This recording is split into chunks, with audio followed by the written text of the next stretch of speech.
Mic check.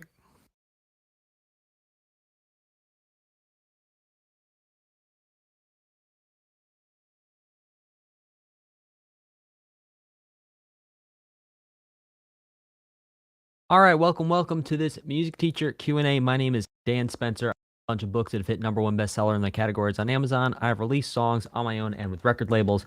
I have taught hundreds of students, and that's why you should believe or listen to anything I have to say. Gotten them good results. Oh, also done well on YouTube, back there. Yeah. 2 degrees in music over there.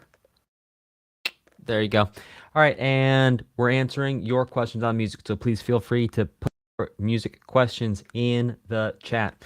We're going to start off not with a question, but I believe with a piece review that was submitted in our community. This is from Dimitri, who says, "This is another battle track for my wife's future video game. This is so cool. People are using the courses and books I've created to get the knowledge inside of their head that allows them to then go create music. I absolutely love it." And Dimitri using this to create video games. Amazing. So Dimitri goes on to say, "This is suitable for a boss fight or something like that." End quote. Let's go ahead and take a peek on SoundCloud. Let's give a listen and see what's going on. Pause this real quick. I think I'm actually going to be able to come over here. I'm going to share this tab, and I'm going to go ahead and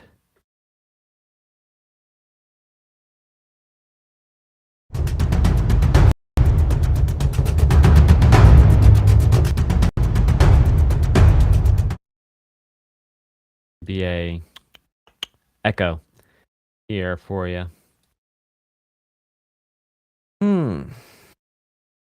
How to stop the echo. I know how to stop the echo. Here's what we're going to do. All right, you're not going to hear me for a second, but you also won't hear the echo.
Okay, so some audio interference. I think that's on my end. I'm not entirely sure what might be going on. Their audio here, but I do know for sure.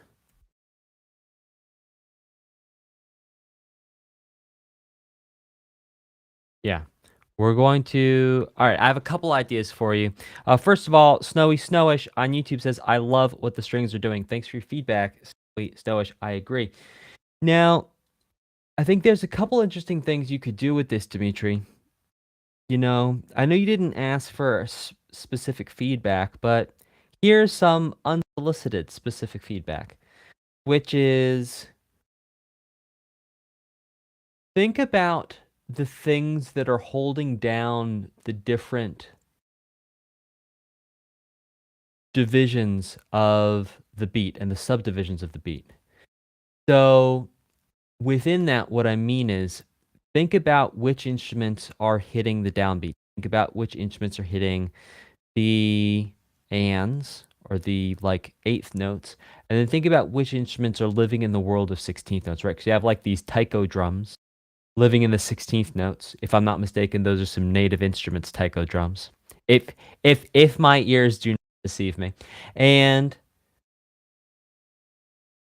within that, I think that you have that me bum, me bum, me bum, me bum, bam. I would love to hear that go somewhere else. Maybe that's just my opinion, but it might be interesting to take that sort of lead string, which we can kind of think if you have two different strings, you kind of like the background strings, which is like the doing that tremolo thing as they rise up. We can think of those kind of in the same way as vocalists, background vocalists and lead vocalists. I'd love to hear the lead string maybe do something a little different at some point. Maybe head into something, have this kind of repeating thing over and over again, which does create tension. I wonder if that lead string might at some point. Now, you do have the change of those vocals coming the raw, and that does work too. But yes, I wonder if there's an opportunity in there for either some staccato, some 16th note, something with either that lead string or bringing in those backing strings as well to actually heighten tension and make things feel a bit more, ooh, yeah, like stuff's going on. But hey, that's just one man's opinion. Thank you very much for sharing.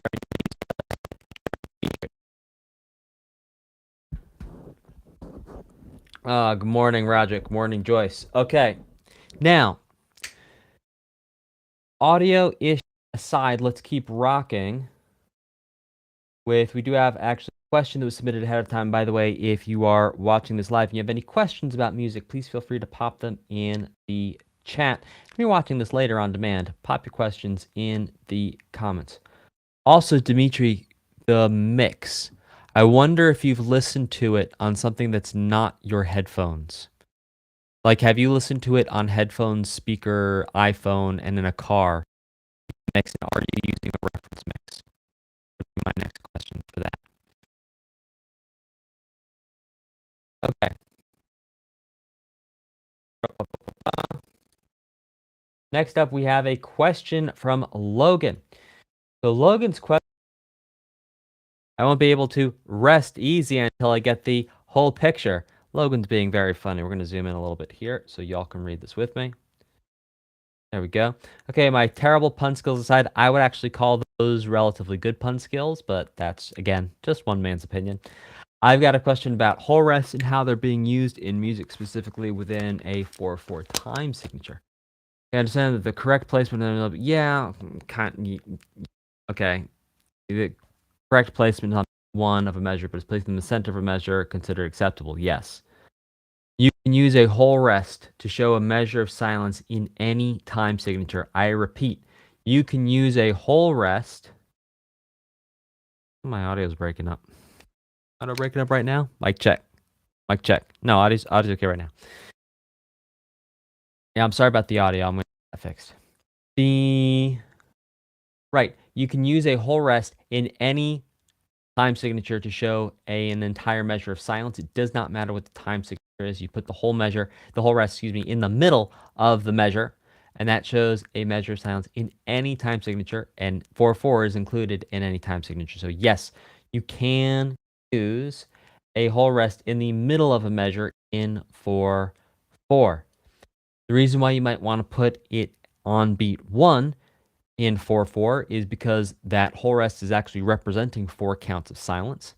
Number two, it actually helps with reading. You don't have to look so far into the measure to be able to see it. Now you could say, well, what if you're reading 3 or 4 measures ahead? Yep, less of a problem then. But if you're reading sort of one beat to one beat, you're early on in your music reading journey, it would be a lot easier to do that.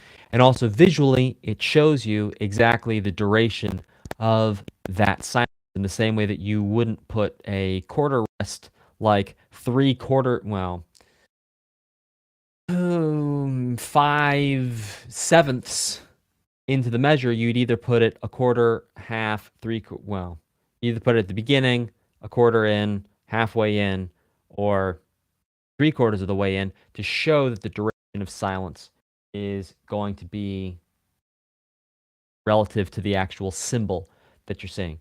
So yeah, whole rest, it's not wrong. You can use a whole rest to show a measure of silence in any time signature. Okay. If you have any questions on music, please feel free to pop them in the chat. Meanwhile, I'm going to pull this piece back and see if we can't get... There we go. Less stuttering, Demetrius. I'll listen to Demetrius one more time. If you have questions on music, ask him.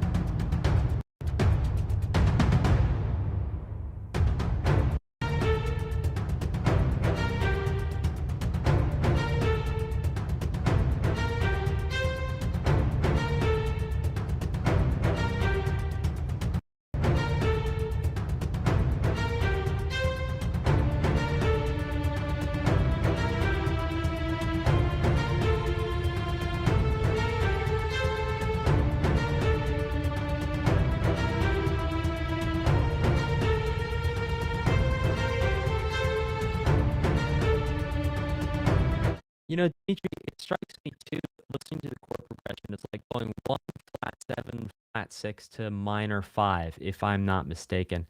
And it might be interesting every maybe 2 or 4 times through the progression that you instead go to a major 5. That the chord progression has some type of change in it too. So we can think about, it's not just about the tension and resolution. You know, in production, we think of something called the rule of 8. And the rule of 8 is every 8 measures, something different should happen. I prefer to call it the rule of 4, that every 4 measures, something different should happen. But again, that's more for like ADHD pop music, that rule exists, to be clear. But I think if we look at ADHD pop music and we ask the question, how can we use those principles and that way of thinking about music to make our own music more exciting? Then there's an opportunity for you here, Dimitri, that maybe you could just have an alternating chord progression, right? So it goes to minor 5 the first time, but then it goes to dominant 5 or even just major 5 the second time, which in and of itself will actually create more tension and create a cycle of tension and resolution at the 8 measure level in your harmony. So an idea there for you. Might also work. Roderick, who is just an absolute gem and so supportive on Facebook, says, I would love to play my video game City of Heroes, going into a battle and enjoy listening to that piece of music. Congrats, Dimitri, with a bunch of supportive emojis. Well, Roderick, thank you for being truly a treasure.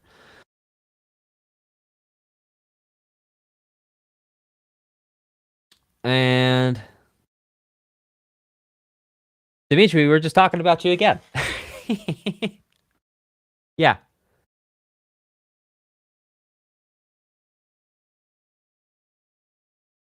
And think about too, at some point, you know, going back to my earlier point about what's holding down the 16th note idea.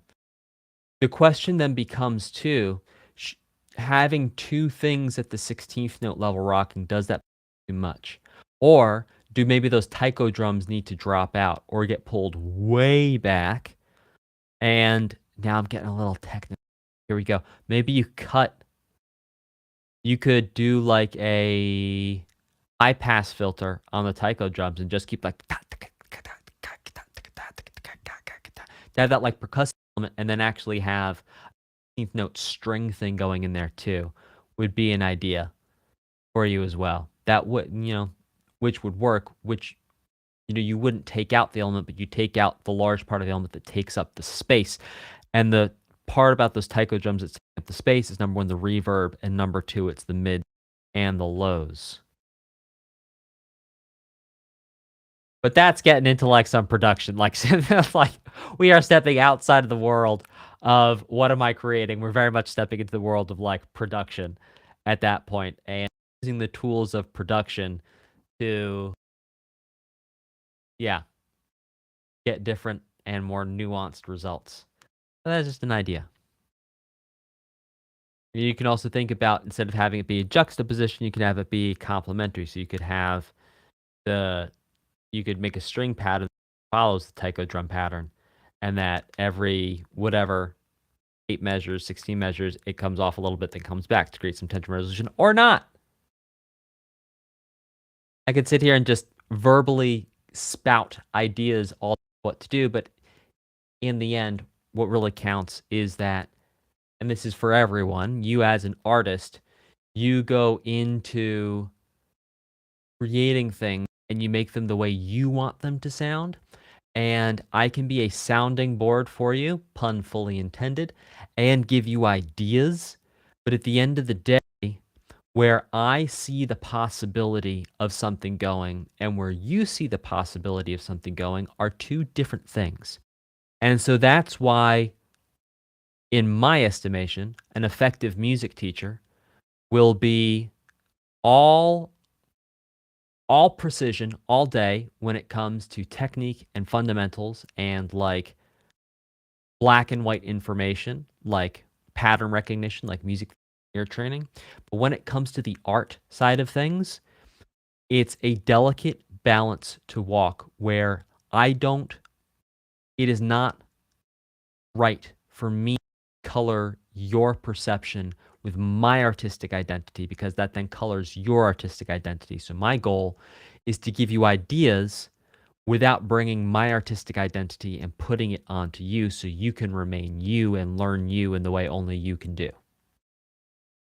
And if that sounds a little complex, I can feel that way sometimes. Like, oh, I have all these ideas. Oh, there's this one thing. It's like sometimes I'll listen to a piece of music. Oh, if there's this one thing, it would be fixed. What does fixed even mean? It's like fixed in my opinion. There's no objective metric that we're measuring that like a piece is good or not good. It's just like what I think. Yeah, dump the mix into Ozone, does something for me, which obviously not proven.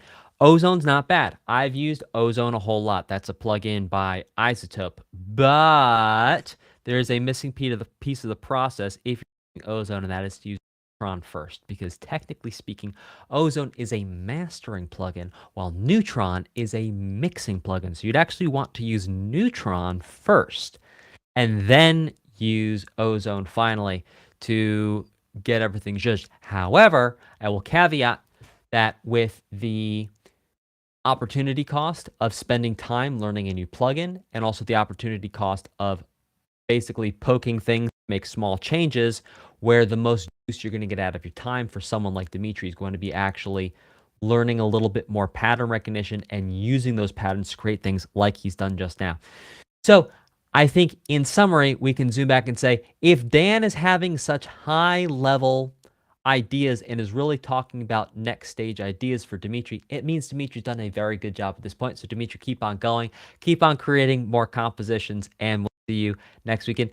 Don't let the fact that I just gave you is likely 1001 ideas, because I just gave you like 7, but that probably just generated a whole bunch more branches in your head. Don't let the fact that I just was irresponsible and got excited with the way I was giving you feedback mean that you are going to waste your time flattening your learning curve between multiple different skills.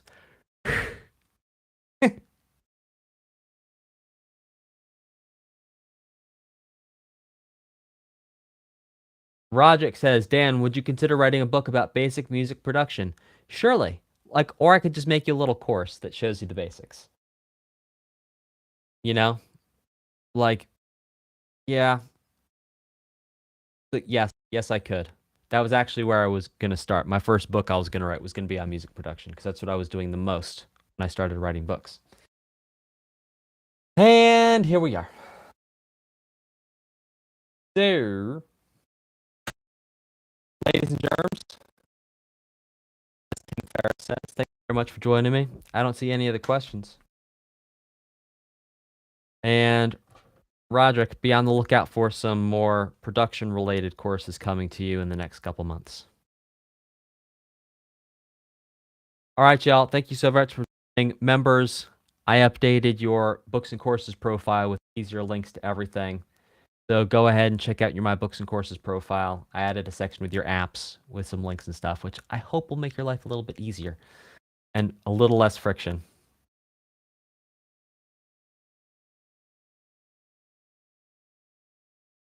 It sounds like an awesome plan to meet you, saying every new piece is supposed to be slightly better than the previous one, so I deliberately don't go back to older ones to see my progress. That's a lovely way of doing things, and at some point, you're going to want to copy maybe those old pieces to be able to update them, but you can always leave the V1 or the final V or like the growth version. Like instead of Mark 1, Mark 2, it'd be like Mark Growth. That way you can track and also go back and judge things, because sometimes things we did in the past, they just need a little judge, and all of a sudden they're like, oh, this is actually kind of okay. All right, y'all. Have a fantastic, phenomenal rest of your days. Take care and bye.